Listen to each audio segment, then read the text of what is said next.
Hyvä vesimeloni. Pakkanen.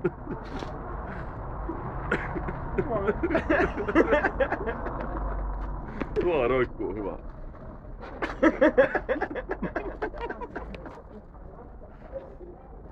Se on siemenellinen. Varo Pakkanen hampaita. Kato.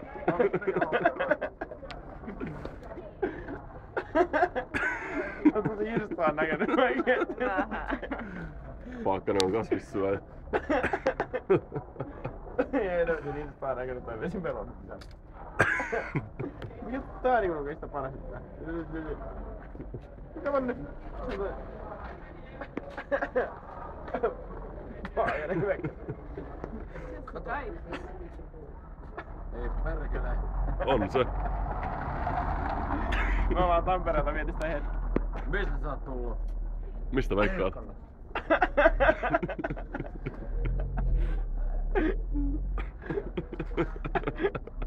Pirkkala maailmankartalla vittu vesimelonilla, moi!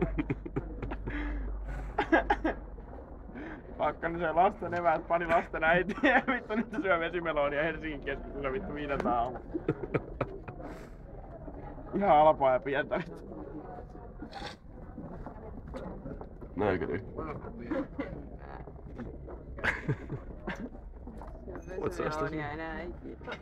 Mikä se on, niin koko käydään vaan. Ai vittu, mitä? Se on pyörinyt Ei tää sisusta. Hyvä Joonas.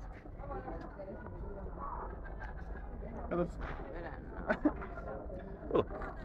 Joonas syö isompaa ruokaa kuin sen pää. Vittu harvempi jätkä tekee kyllä noin. Kato, kiiltää toi meloni vesi saa ympäri naamaa.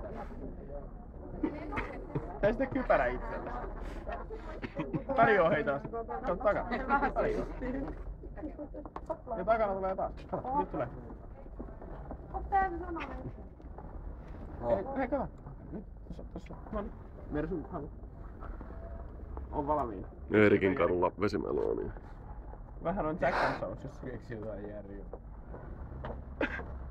Jaksa syömään vesimelonia meidän kanssa? Kiitos. Kiitos. Se on mitään. Mä oon tyhmä. Niin on. Mirkku, ei märistä. Okei, me sovittiin vaan tänään. Vittu märisi, jos mä teen mitä toi haluaa, niin sitten se saa saatana. Saatana. Saatana. Vesimeloni. Saatana syö.